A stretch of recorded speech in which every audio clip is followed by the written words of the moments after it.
राम के तीर से रावण की आंखों की रोशनी चली गई, जिसके बाद अब राम के खिलाफ SC/ST एक्ट और जान से मारने की कोशिशों की धाराओं के तहत मुकदमा दर्ज किया गया है और अब ये पूरा मामला सुर्खियों में बना हुआ है। पूरा घटनाक्रम क्या है आपको विस्तार से बताते हैं। नमस्कार, मेरा नाम शिवम द्विवेदी और आप देख रहे हैं IBC24 डिजिटल। पूरा घटनाक्रम उत्तर प्रदेश के सोनभद्र जिले का है, जहां शाहगंज थाना क्षेत्र के एक गांव में रामलीला के मंचन के समय ऐसी घटना हुई जिसकी किसी ने कल्पना नहीं की थी।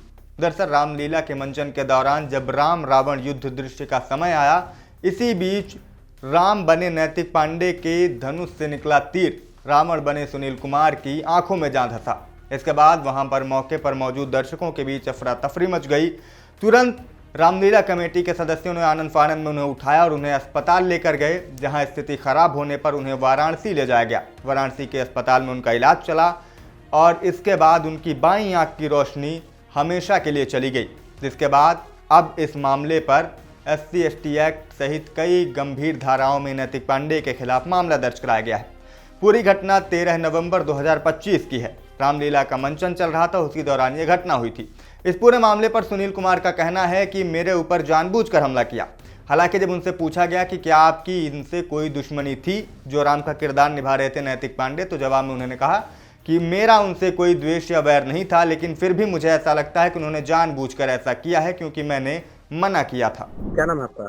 सुनील कुमार। सुनील जी, अभी आपके आँख कैसे चोट लगी है और बात आ रही है रामलीला के दौरान ही हुआ, कैसे? जी हाँ, रामलीला के दौरान ही हुआ है। 10 वर्षों से मैं जो है कि रावण का अभिनय करता था और करीब 20-22 सालों से जो है कि लीला का मंचन किया जा रहा है और उसमें मैं लास्ट दिन था, 10वां दिन था और रात करीब 12:30 बजे अभिनय चल रहा था। राम रावण का युद्ध चल रहा था। नैतिक पांडे जो राम का रोल निभा रहा था लड़का, उनके द्वारा बार बार मना करने पर जो है कि वो तीर मेरे आंख में मार दिया। या जानबूझ के वो मारे हैं या अभिनय के दौरान ऐसा हुआ? अब उनको मना किया गया तो उनको जानकारी होनी चाहिए कि कहाँ चलाना है कि नहीं चलाना है। जानबूझकर भी तो चलाया गया तब तो। आपको घटना में क्या लगा कि वो जानबूझ के किसी दुश्मनी से या कोई द्वेष था आपका उनसे? अब हमसे तो दोस्त नहीं था, लेकिन उनके अंदर कोई द्वेष रहा होगा जो है कि जातिवाद को लेकर के। फिर उनसे दवा कराने के बाद जब मैं बनारस से आया तो उसके बाद जब उनको कहा कि भैया चोट तो लग गई मुझे, चलिए कुछ सहयोग करिए आप लोग मिलजुल कर, तो उन्होंने जो है कि जाति सूचक गालियाँ का प्रयोग किया और धमकी भी दी। इसकी वजह से जो है कि उनके ऊपर जो है कि कमेटी के लोगों द्वारा आपको क्या सहयोग मिला? जो अध्यक्षता कर रहे थे? कमेटी के अध्यक्षता में जो अध्यक्षता कर रहे थे कोई सहयोग नहीं मिला। बस हाँ कि आए लोग देखे और चले गए और बाकी तो मैं अपने साधन सुविधा से बनारस का इलाज 10-12 बार 13 बार जाते हो गया। आज के नेत्रालय महमूदगंज में मेरा इलाज चल रहा है। आपने तहरीर में कितने लोगों का नाम दिया है? इसमें तो मैं 2 लोगों के ऊपर नाम मुकदमा 2 लोग, एक कौन है? राम सनेही पटेल हैं, वो कौन है? खैरा के समिति के प्रबंधक थे। अच्छा। और उनकी देखरेख में ये सब हुआ है, जो कि उनको समझाया गया था और इनको जो नैतिक पांडे हैं किया गया था कि नहीं ये रोल नहीं अदा करेंगे, क्योंकि हर वर्ष अदा नहीं करते थे, कोई और करता था। इनको उन्होंने ही बुलाया और मना समिति द्वारा किया गया, लेकिन फिर जबरदस्ती उसको बुला करके इस तरह से। डॉक्टर अभी आपकी आँख को लेकर क्या बता रहे हैं? लंबा समय तक चलेगा, लेकिन कोई गारंटी नहीं है, कोई हम भविष्यवाणी नहीं कर सकते। पूरी तरह से समाप्त हो चुकी है, एकदम अंधेरा दिखाई दे रहा है। अच्छा, तो ऐसे में अब आगे आपने क्या पूछा कि क्या होना चाहिए कि क्या आपके तरफ से इस घटना के बाद अनुभव रहा आपका? रामलीला हो तो फिर हम कहाँ कर पाएंगे अभिनय, इतनी आँख से दिखाई नहीं दे रहा है तो। नहीं, ऐसे में सावधानी को लेकर के आप क्या कहेंगे? सावधानी तो बरतनी चाहिए, खुद अपने से भी बरतनी चाहिए, उनके द्वारा भी बरतनी चाहिए, लेकिन जब जो जानबूझकर हमने जो कि नीचे उतर गया मंच के ऊपर और उनको सचेत किया, फिर मैं मंच पर चढ़ रहा था, उनके द्वारा तीर छूटा और आँख में सीधे जाकर लग गई और मेरे आँख से ब्लड पानी वही तत्काल निकल गया।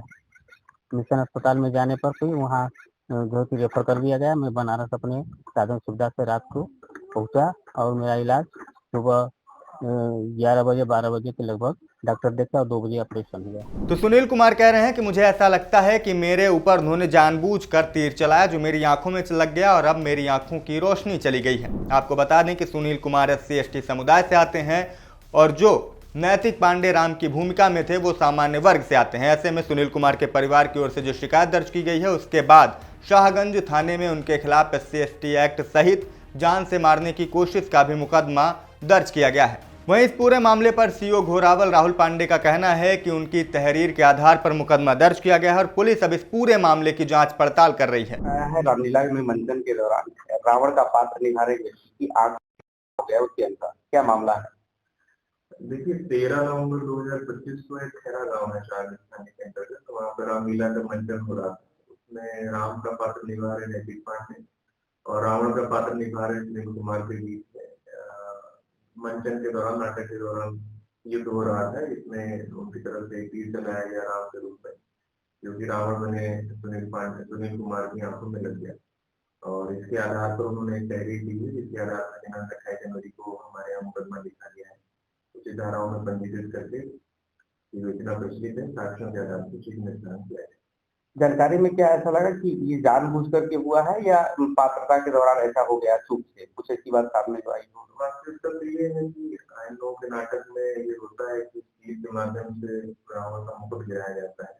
अब वो तीर किसी कारणवश मुकुट पे न जा सके, आंख की तरफ से लगे, किसी रंजिश की बात या पहले किसी विवाद की बात सामने नहीं। ऐसे में रामलीला पर क्या ऐसा कोई प्रभाव पड़ेगा अगर आप कैसे देखते हैं इस मामले को? सामान्य रूप से तो कमेटी के लोगों ने उनके दवा इलाज कराने का पूरा प्रयास किया है, फिर भी उनको समस्या थी तो उनके द्वारा अपनी तहरीर के आधार पर मुकदमा पंजीकृत कराया। तो पुलिस का कहना है कि चूंकि सुनील कुमार SC समुदाय से आते हैं, ऐसे में उनकी शिकायत के आधार पर जो मामला है वो SC/ST एक्ट के तहत दर्ज किया गया है।